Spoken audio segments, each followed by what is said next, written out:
ഞാനൊരു 5-8 മാസത്തിന് ശേഷം ആദ്യമായിട്ടൊരു പൊതുവേദിയിൽ പ്രത്യക്ഷപ്പെടുകയാണ്. അത് ഈ കേരളപ്പിറവി ദിനം തന്നെ ആയതിൽ എനിക്ക് അതിയായ സന്തോഷമുണ്ട്. കേരളത്തിനേക്കാൾ ഒരു 4-5 വയസ്സ് കുറവാണ്. കേരളം എന്നേക്കാൾ ഇളയതാണ്, എന്നേക്കാൾ ചെറുപ്പമാണ്. അപ്പോൾ നിങ്ങൾക്ക് പ്രതീക്ഷിക്കാവുന്നേ ഉള്ളൂ കേരളം എത്രത്തോളം ചെറുപ്പമാണ്. നമ്മുടെ സാമൂഹിക സൂചികകൾ പലപ്പോഴും ലോകത്തെ അമ്പരപ്പിച്ചിട്ടുണ്ട്.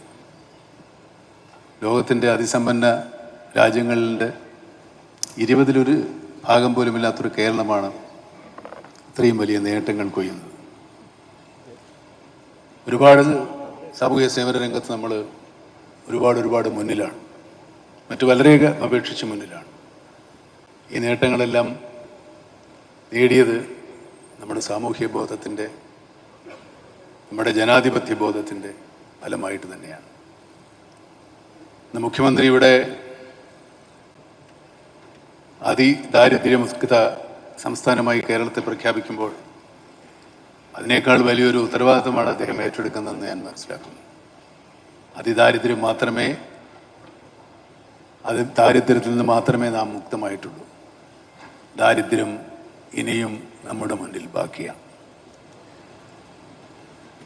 ഒരുപാട് പ്രതിസന്ധികൾ കേരള ജനത തോളോട് തോൾ ചേർന്ന് നിന്ന് അതിജീവിച്ചിട്ടുണ്ട്.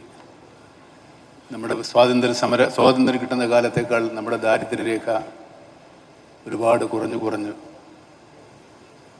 ഈ നിലയിൽ എത്തിച്ചതും നമ്മുടെ സാമൂഹ്യ ബോധമാണ്, നമ്മുടെ സാമൂഹ്യ സമ്പത്താണ്. പരസ്പര സ്നേഹവും പരസ്പര വിശ്വാസവും മറ്റതിർവരുമ്പുകളില്ലാതെ ഉള്ള നമ്മുടെ സാഹോദര്യവും തന്നെയാണ്.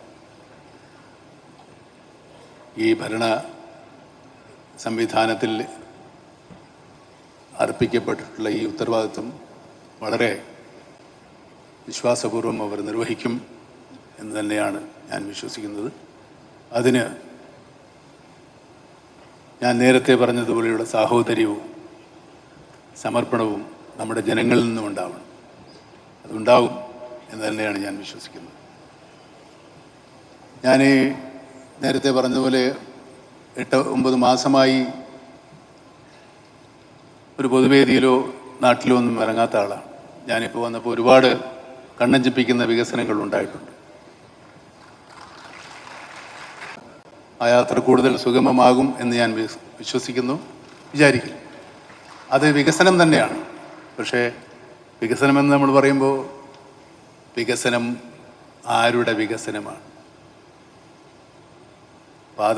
രാജപാതകളും വലിയ കെട്ടിടങ്ങളും നിർമ്മിക്കുന്നത് കൊണ്ട് മാത്രം നാം വികസിക്കപ്പെടുന്നില്ല. വികസിക്കേണ്ടത് നമ്മുടെ സാമൂഹ്യ ജീവിതമാണ്. സാമൂഹ്യ ജീവിതം വികസിക്കണമെങ്കിൽ ദാരിദ്ര്യം പരിപൂർണമായും തുടച്ചു മാറ്റപ്പെടണം. ദാരിദ്ര്യം പരിപൂർണമായും തുടച്ചു മാറ്റപ്പെട്ട സ്ഥലങ്ങൾ വളരെ അപൂർവമേ ഉള്ളൂ. എൻ്റെ അറിവിലില്ല.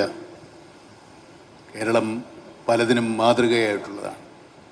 കേരള ജനത അതിന് എന്നും ആ സംരംഭങ്ങൾക്ക് പിന്നിലുണ്ടായിട്ടുണ്ട്. ഇതുപോലെ ദാരിദ്ര്യം തുടച്ചു മാറ്റാൻ ഞാൻ നേരത്തെ സൂചിപ്പിച്ചതുപോലെ തോളോട് തോള് ചേർത്ത് സാഹോദര്യത്തോടെ നമുക്ക് ദാരിദ്ര്യത്തെ നേരിടാം, ദാരിദ്ര്യത്തെ അതിജീവിക്കാം.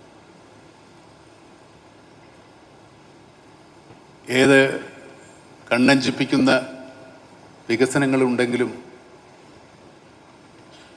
വിശക്കുന്ന വയറിന് മുമ്പിൽ ഒരു വികസനത്തിനും വിലയില്ല. ആ വയറുകൾ കൂടെ കണ്ടു തന്നെയാണ് വികസനങ്ങൾ നമ്മൾ കാണേണ്ടതും പൂർത്തീകരിക്കേണ്ടതും. ഇന്നിവിടെ പ്രഖ്യാപിക്കപ്പെട്ടിട്ടുള്ള സന്തോഷം അതിൻ്റെ മാതൃകയാകട്ടെ, ആരംഭമാകട്ടെ എന്നാഗ്രഹിച്ചുകൊണ്ട് നിങ്ങൾക്കെല്ലാവർക്കും ഒരു കേരളപ്പിറവി ദിനവും ഇന്ന് ജനിച്ച എല്ലാവർക്കും ജന്മദിനവും ആസ്വദിക്കാം.